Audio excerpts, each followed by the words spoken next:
contrário do que poderia se imaginar, a chamada morte de Deus, né, não significou a reafirmação da liberdade. Muito pelo contrário, né, passou a significar uma ausência de limites ao arbítrio e ao autoritarismo. O poder, ele, ao invés de se reduzir, ele ampliou-se em um quadro no qual conceitos e valores como liberdade, verdade e as garantias, como, por exemplo, a presunção de inocência, que foram construídas como obstáculo ao arbítrio ou como trunfos contra maiorias de ocasião, passaram a ser vistos como meros entraves facilmente removíveis. Basta pensar, vou dar um exemplo aqui, a ação penal 470, que ficou conhecida como o caso do mensalão, e outros processos que se seguiram, para perceber como direitos e garantias fundamentais, bem como teorias solidamente construídas, elas foram desconsideradas para atender a opinião pública, quando não a opinião publicada. E a esses anseios punitivistas, muitas vezes forjados pelos meios de comunicação de massa. No judiciário, a gente hoje enfrenta pressão por produtividade, nós vemos a fragilização das garantias processuais e dos demais direitos fundamentais. E isso faz com que o poder judiciário, a cada dia mais, seja percebido pela população não como um garante dos direitos, mas como uma máquina de administrar, quando não uma máquina de produzir sofrimento. Então, dentro desse quadro, é fundamental encontros como esse, e esse tema que a professora Márcia Tiburi vai desenvolver soa indispensável. Eu tenho dito, eu já falei isso para alguns dos juízes que estão aqui presentes, que há em cada ator jurídico, em especial no juízo, um pouco de Eichmann, né? Sujeitos que se demitem da faculdade de pensar, que reproduzem decisões, que reproduzem práticas, sem ter a verdadeira consciência do que estão fazendo e sem se responsabilizar efetivamente pelo que fazem, sem ter a compreensão de que todos nós, juízes, promotores, advogados e defensores, somos parte do problema que é posto à apreciação do Poder Judiciário, e que muitas vezes a nossa conduta não só aumenta os danos, quanto potencializa os dramas vividos pelos jurisdicionados. Então, professora Márcia Tiburi, todo mundo aqui está muito animado e ansioso pelas suas palavras. Obrigada, Rubens. Boa tarde. Eu quero agradecer muito o convite para estar aqui. Faz um tempo já que isso podia acontecer. A gente estava planejando, né, e vinha conversando sobre essa hipótese. Então, eu propus que a gente conversasse sobre isso porque fiquei nos últimos 2 anos elaborando um livro chamado Filosofia Prática, sobre o qual eu vou falar, e quero justamente discutir essa questão da filosofia prática, então, nesse sentido de estabelecer uma ponte entre a questão da ética e a da política, e claro que aí a gente tem que situar os conceitos. E, na verdade, esse livro assim, já é a tentativa de situar essa ideia, né, de uma filosofia prática, que seria praticamente uma contradição, né, um paradoxo, pelo menos. Então, vou fazer uma exposição muito livre. Pretendo, se der tempo, assim, ler alguns trechos do texto. Mas a parte mais interessante que eu acho sempre nesses encontros em nome de algo como filosofia é justamente a gente poder conversar, poder trocar algumas ideias. Então, eu vou fazer colocações para vocês visando simplesmente uma reflexão, ou seja, situar alguns questionamentos com algumas respostas possíveis. O bacana de fazer filosofia é que você mexe com a ironia, e a ironia não significa que você está rindo dos outros, nem simplesmente provocando a ignorância alheia ou a suposta sabedoria de si. Mas o bacana é você poder dizer alguma coisa, se retirar da cena e deixar que os outros se virem com o pensamento que você colocou em cena, sabe? Isso que o Sócrates fazia. A ironia do Sócrates não era brincar de sei que nada sei porque eu sou o bom. Era justamente falar alguma coisa que despertava o pensamento da outra pessoa, porque ela tinha que se perguntar acerca daquilo que ela estava ouvindo, e, a partir daí, ela começava a pensar. Então, quando alguém fala assim, digamos, em termos filosóficos, eu penso assim, né? Você fala, eu falo para vocês pensarem, eu não falo para vocês acreditarem no que eu estou falando, senão abriria uma igreja. E o que não seria nada ético, hoje em dia, sobretudo, mas certamente melhoraria a minha conta bancária. E então, eu estou falando isso para vocês rirem mesmo, porque a nossa situação, assim, atualmente só rindo, né? A gente está sofrendo demais, então precisamos falar um pouco de brincadeira também para espairecer. Bom, eu resolvi escrever esse livro porque eu, pessoalmente, tenho uma bandeira, assim, é uma bandeira para mim. Quando eu comecei a estudar filosofia, sei lá, 30 anos atrás, mais ou menos, assim, na minha época, sei lá, meados dos anos 80, as pessoas não estudavam filosofia, não tinha isso. Não tinha isso de, imagina, 1985, abertura política, e alguém que dissesse vou estudar filosofia era um extraterrestre se pronunciando em família ou na escola. Eu me lembro dos meus professores dizendo assim, os professores que eram muito caxias, né, estudava matemática e física. Aí o pessoal assim, não, você tem que estudar psicologia. Eles achavam que eu não sabia o que era filosofia, até porque a gente tinha filosofia com um padre, que dava São Tomás, essas coisas, e a gente conseguiu expulsar o cara do colégio. Em estado de depressão profunda. Eu sempre quis ser marginal, nunca consegui, porque eu tirava nota boa. E aí, eu estou falando isso para a gente brincar, gente, porque nós vamos chegar num assunto tão difícil e sério. Mas eu fui construindo uma relação com essa coisa chamada filosofia, que é uma relação, como todas as relações profundas que a gente desenvolve na vida, elas são extremamente pessoais, né? E tudo aquilo que é extremamente pessoal, de repente, explode e se transforma também numa questão para outras pessoas. E você começa a, de repente, viver aquilo que era o mais pessoal em comum, né? E anos atrás, em 2008, eu publiquei um livro chamado Filosofia em Comum, e era muito essa ideia de discutir o pensamento, enfim, a produção do pensamento, que é sempre uma autoprodução, junto com as outras pessoas. Eu fui entendendo que fazer filosofia era um jeito de fazer um diálogo, mas um tipo de diálogo assim também bem específico, porque não era nem uma conversa qualquer, assim, uma conversa fiada, não era de jeito nenhum uma tagarelice assim do cotidiano, e também não era simplesmente conversar a sério, e também não era conversar em termos retóricos do gênero que vocês que trabalham no mundo do direito, da justiça, enfim, conhecem, né, que a persuasão, o convencimento. Então, esse tipo de coisa não estava em cena nunca. Quer dizer, o que significava entrar num diálogo? E aí eu entendi, fazendo aquele livro, que fazer filosofia significava produzir um pensamento com as pessoas, enfrentando aquilo que é o mais básico, que é o limite dos nossos horizontes de compreensão. E, quer dizer, como é que a gente faz dançar esse horizonte de compreensão com seus limites, junto com o do outro, e onde a gente podia chegar com isso. E essa ideia do diálogo, que é uma ideia muito antiga também na história da filosofia, vocês todos devem ter lido Platão, por exemplo, cuja forma metódica, né, era o diálogo. Essa é uma forma muito antiga, e é a forma que coloca a grande diferença naquilo que significa fazer filosofia, a meu ver, até hoje. Eu acho que a filosofia é justamente essa potência, digamos, a sua grande contribuição para a nossa época é justamente essa potência de colocar diálogo dentro do mundo. E o diálogo é alguma outra coisa muito diferente de simplesmente conversarmos, ou até mesmo de simplesmente de cada um ter, enfim, a sua frase bem feita ou bem colocada para colocar em cena.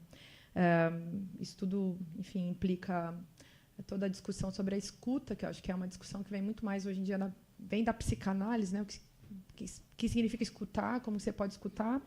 Mas a psicanálise também pouco se coloca, ou pelo menos não enunciou com todas as letras, o problema seríssimo do que significa também falar num contexto de discursos prontos, né? Então, fazer filosofia também é tentar sair do discurso pronto e encontrar uma outra fala. E isso é muito complicado, porque você tem que viver num processo inclusive de autodesconstrução, de saída de tentativa de saída daquilo que você mesmo projeta como verdade, mesmo quando essa verdade se coloca na forma de uma pergunta. Então, essa desconfiança, que não é ceticismo, é desconfiança mesmo, eu acho que é um bom espírito para colocar nessa coisa.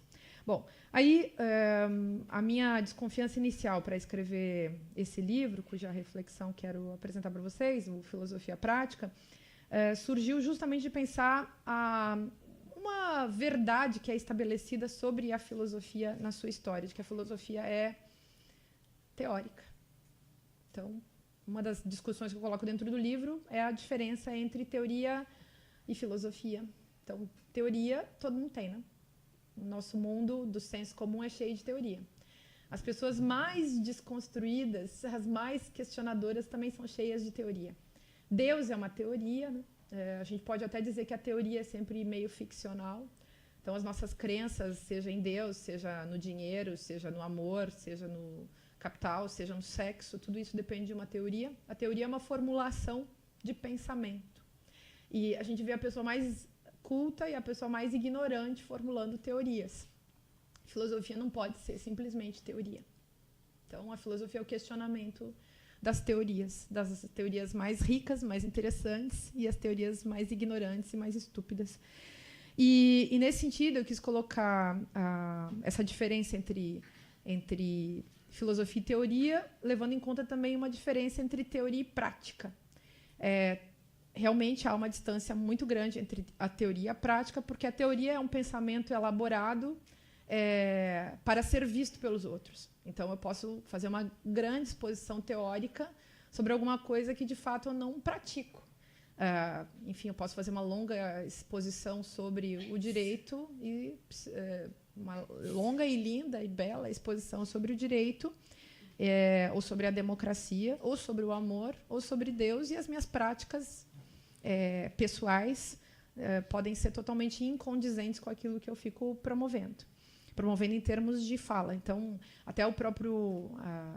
talvez vocês já tenham se deparado com esse tipo de informação, mas o termo teoria partilha com o termo teatro a mesma raiz etimológica, que é o teorem, que em grego significa para nós, traduzindo em português, significa aquilo que é ver, né? O olhar, o ver, e aquilo que também pode ser visto. Então, a teoria é aquilo que pode ser visto.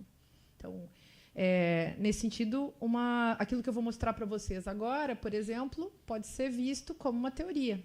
E vocês podem até, compreendendo isso como um objeto teórico, vocês podem até copiar, pegar para vocês e sair por aí repetindo. Isso não é filosofia. Então, quando a gente lê Platão, Hegel, Schopenhauer, Nietzsche ou Foucault, ou Habermas, não interessa, no ponto onde a gente adere ao pensamento do outro, a gente está simplesmente, digamos, repetindo a teoria. Eu comecei a pensar, a tratar, inclusive, filosofia como sendo um processo, claro, que envolve um diálogo, mas um processo que é, sobretudo, antiteórico. Daí que eu cheguei na formulação da filosofia prática. Por que é antiteórico? Porque eu acredito num monte de coisas, formulo teorias, ou seja, explicações de mundo, visões de mundo, partilho com outras pessoas, copio também de outras pessoas, de repente gosto da ideia de indústria cultural, do Adorno, e saio por aí usando essa expressão. E nesse ponto, digamos, estou fazendo teoria.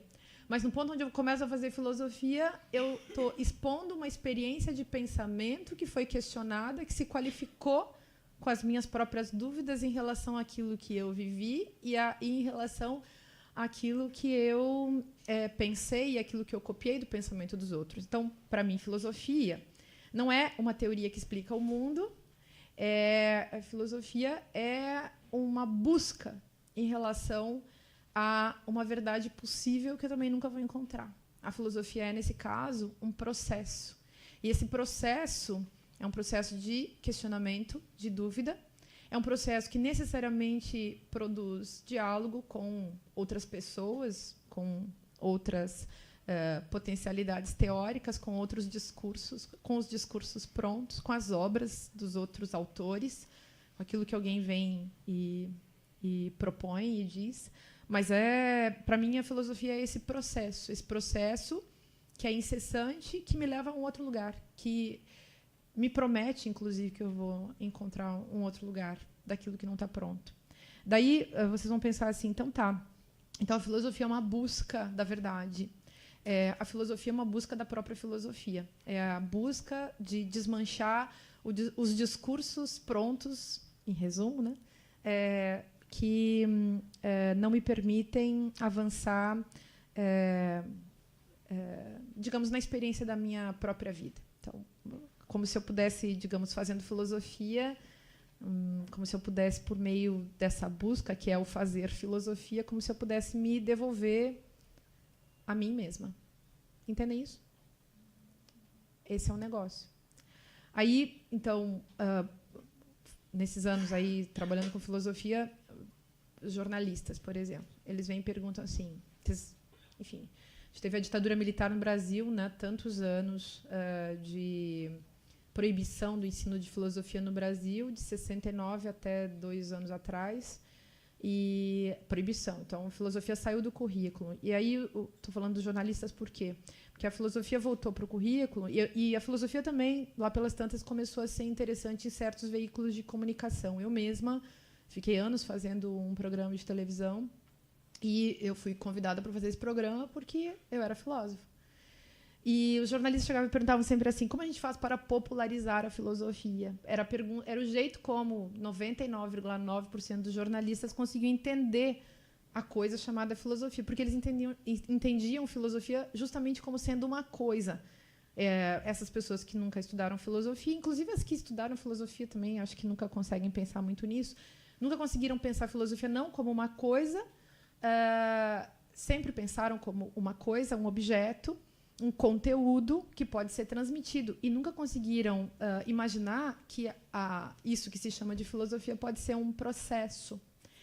E esse processo é um processo que implica esse momento assim, autorreflexivo e esse momento dialógico da reflexão, que é o encontro com o outro. Bom, e estou situando isso, talvez não seja tão interessante para vocês, mas para mim é necessário falar disso, porque, do contrário, não consigo situar o que significa essa filosofia prática. Então, a filosofia prática é a prática enquanto processo de pensamento, que pode ser traduzido em experiência de pensamento, mas uma experiência de pensamento qualificada como processo de pensamento. E aí, se a gente conseguisse prestar atenção nos nossos processos de pensamento, aí talvez a gente conseguisse justamente entrar nessa experiência. E então, esse livro tem como subtítulo, então, Ética, Vida Cotidiana e Vida Virtual, porque a tradução mais simples e fácil do que seja uma filosofia prática é justamente a ética. Ética, também, falar um pouco dessa palavra, assim, é a primeira vez na história que essa palavra surge com os gregos, se encontra a palavra ética e a palavra ethos, em textos de Platão e de Aristóteles. Aristóteles escreveu uma Ética a Nicômaco, né, todo mundo conhece. E essa palavra, por que surgiu essa palavra? Essa palavra surgiu em função, enfim, da tentativa de sistematizar, naquela época, enfim, de sistematizar o estudo sobre as questões humanas. Então, os filósofos antigos, os pré-socráticos, se ocupavam da physis, se ocupavam da natureza, da observação do cosmos, de entender questões como o movimento, o tempo, e de repente, o destino. E, de repente, os filósofos se dão conta que, além digamos, dessa questão de fundo do cosmos, do lugar onde a gente habita, há também o lugar onde o ser humano habita, com as suas vicissitudes, e se dava o nome de ethos justamente para esse lugar onde se está. Então, ethos é a casa, ethos é a morada, ethos é o lugar onde a gente habita. E a ética era a teoria, a doutrina, enfim, a discussão, a tentativa de compreensão desse lugar onde a gente habita. O problema, a gente pode traduzir assim, em termos muito nossos, né, coisa que eu coloquei no livro, é que a ética, nesse caso, ela é uma discussão, enfim, uma busca de compreensão sobre a convivência. Então, onde nós habitamos com os outros.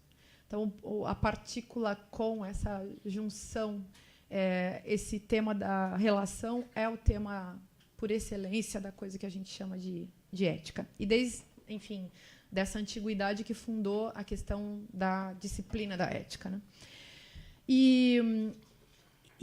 Então, a questão que faz a diferença, assim, para a gente começar a pensar, é justamente essa saída de uma preocupação com o mundo, uma preocupação, digamos, cósmica, uma preocupação física, ou até mesmo metafísica, e a incidência do pensamento sobre aquilo que é do mundo humano.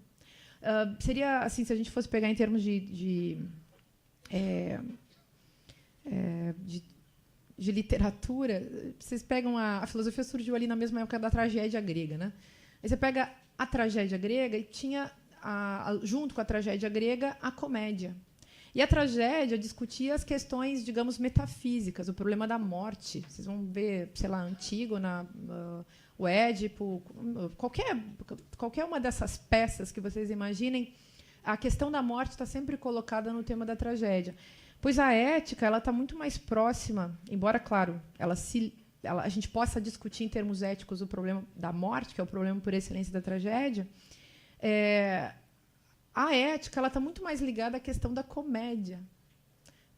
E por que isso? Porque a comédia lida com aquilo que não é sobrenatural ou transcendental para o ser humano, para a condição humana. A comédia lida com aquilo que é o resto do chão da nossa vida, a nossa animalidade, o nosso corpo, a nossa miséria enquanto seres, enfim, que participam, que habitam esse cosmos, né? Então, se a gente pensar nesses termos, a tragédia, a comédia, ela está muito mais próxima da ética, e a ética diz respeito àquilo que a gente vive todos os dias. Daí, aquilo que a gente vive todos os dias, e ao método, ao modo como nós então, nos relacionamos e estabelecemos o sentido das nossas práticas nesse chamado dia a dia, enfim, conforme ele vai sucedendo, conforme ele vai nos acontecendo. Bom, então, eu entendi, para escrever esse livro, que a ética era uma filosofia prática. Era a minha capacidade de questionar, não de criar teorias, portanto, né, sobre a vida que eu vivo, não de criar explicações sobre a vida que eu vivo, ou novos mitos, né, sobre a vida que eu vivo, mas a capacidade de desconstruir a vida que eu vivo. Ou, em outros termos, a capacidade de chegar perto com a minha capacidade de questionar em si, o meu próprio cotidiano. E aí, essa ideia de ética que eu estava colocando no texto. Mas colocando para mim, no livro, como é que a coisa acontece e como que eu acho que a gente pode pegar isso para pensar juntos. Ética é uma palavra que todo mundo usa, atualmente não se usa muito, né? Teve uma época que a palavra ética estava na moda, acho que há uns 10 anos atrás, tinha assim, um tanto de gente do mundo intelectual, do direito, da filosofia, as pessoas falavam mais em ética. De repente, a palavra ética sumiu da cena, até a própria palavra filosofia ficou em cena, mas a palavra ética nem tanto. E, de vez em quando, a gente ainda escuta a palavra ética como se ela fosse uma espécie de talismã. Em geral, quem fala ética fala para reclamar de um outro que não a possui, né? Então, raramente alguém diz assim, eu sou antiético, ou eu faltei com a ética. Isso é muito duro, que uma pessoa se autodeclare dessa maneira. A pessoa consegue dizer assim, eu sou um idiota, sou um burro, sou um pateta, mas dizer que eu não tenho ética, que eu sou antiético, isso as pessoas em geral não dizem, né? E porque talvez a palavra ética sirva justamente como um referencial até mesmo narcísico, né? Ético sou eu, falta ética aos outros. E então é uma palavra meio que mágica. E qualquer um que queira se garantir moralmente a pronuncia com muita facilidade. Eu me lembro de um juiz, acho que era. Será que ele era. Não sei se ele já não era desembargador, sei lá. Um dia, um cara desse que foi caçado na época do Mensalão, cujo nome eu esqueci, eu sempre falando por aí desses assuntos, né, filosofia e tal, faz uns anos que esse sujeito me telefonou, achou meu telefone, e me telefonou. Ele tinha roubado assim 1,5 milhão, era um negócio desse tipo. Aí o sujeito me liga pedindo para eu fazer uma palestra sobre ética na empresa que ele era empresário agora. E ele fazia muitas palestras no exterior. Aí ele perguntou assim, quanto você cobra a sua palestra? Aí eu assim, não sei, depende tanto de tanta coisa. Sabe o que ele disse, gente? Dinheiro não é problema. Aí eu pensei, poxa, temos um problema. Não falei, mas pensei. E eu não sabia quem era esse sujeito, e eu achei a conversa dele tão estranha que eu fui no Google. E aí olhei, nossa, eu fiquei assim, nossa. Porque eu, fazendo filosofia do jeito que eu faço, eu acho legal você ir no presídio, você ir na favela, você ir na casa da burguesia, na casa, sei lá, qualquer lugar, sabe? Um lugar onde as pessoas estão tocando música, num lugar onde as pessoas estão tomando cerveja, numa igreja. Eu já fui em tantos lugares, eu só nunca eu já fui até em partido político, mas eu nunca fui no lugar onde tivesse gente corrupta, assim, declaradamente, né, sem vergonha na cara.